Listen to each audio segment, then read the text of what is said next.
575 kilometre ऊपर धरती से दूर दो एस्ट्रोनॉट्स अपने हबल टेलीस्कोप की रिपेयर कर रहे थे। एक स्क्रू स्पेस में तैर गया। लकीली आदमी का रिएक्शन इतना तेज था कि उसने उसे पकड़ लिया। सब कुछ ठीक चल रहा था। तभी ग्राउंड कमांड सेंटर ने मिशन रोकने और तुरंत वापस लौटने का आदेश दिया। पता चला कि अभी अभी एक सैटेलाइट को रूसी मिसाइल ने मार गिराया था। उसके टुकड़े बड़ी रफ्तार से उनकी तरफ आ रहे थे, लेकिन दोनों समय पर निकल नहीं पाए। टुकड़े बम की तरह उनकी तरफ आकर टकरा गए। स्पेसशिप को नुकसान पहुंचा और वो घूमता हुआ स्पेस में चला गया। रेमन भी मैकेनिकल आर्म के साथ लगातार घूम रहा था। वह रस्सी खोलने की कोशिश कर रहा था, लेकिन भारी झटके ने उसे दूर स्पेस में फेंक दिया। वो धीरे धीरे अपनी टीम की नजरों से गायब हो गया। डर के मारे वो लगातार हाथ पैर मारता रहा और हांफता रहा। काफी देर बाद जाकर रेमन थोड़ा स्थिर हुआ। तेज सांसों ने उसकी ऑक्सीजन भी घटा दी थी। अच्छी बात यह थी कि वो हाथ की लाइट चमकाता रहा। यही देखकर कैप्टन मैट ने उसे ढूंढ लिया। मैट ने दोनों को रस्सी से बांधा और स्पेसशिप की तरफ लौटे, लेकिन जब वे वापस पहुंचे तो देखा कि स्पेसशिप पूरी तरह तबाह हो चुका था। उनके साथी हवा में तैरते हुए मिले। स्पेसशिप के बिना अब दोनों मौत का इंतजार ही कर सकते थे। तभी कैप्टन ने देखा कि आगे इंटरनेशनल स्पेस स्टेशन है। अगर वहां पहुंच जाएं तो सोयुज से धरती लौट सकते हैं। समय कम था।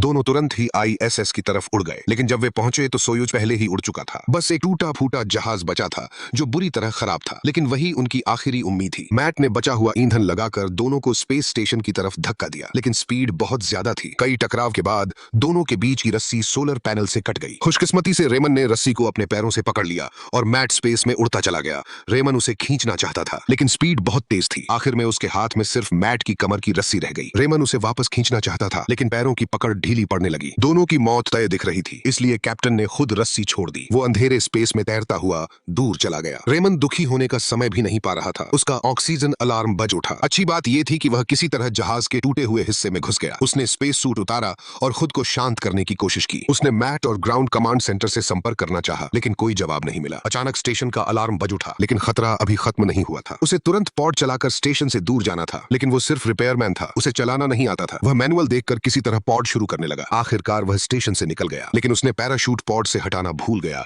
जो बाहर फंसा हुआ था। थोड़ी दूरी पर जहाज फिर पीछे खिंच गया। कई बार कोशिश की पर वो निकल नहीं पाया। आखिर उसको बाहर जाकर पैराशूट को हाथ से हटाना पड़ा, लेकिन तभी एक हफ्ते बाद सैटेलाइट के टुकड़े फिर तेजी से पृथ्वी के पास से गुजरे। इस झटके ने स्टेशन की ग्रेविटी को बिगाड़ दिया। खुशकिस्मती से पॉड सही था। रेमन वापस अंदर आया और दिशा ठीकी। उसने करीब 100 किलोमीटर दूर एक चमकता हुआ बिंदु देखा। वो था चीन का तियानगोंग स्पेस स्टेशन। अब बचने की सिर्फ वही उम्मीद थी।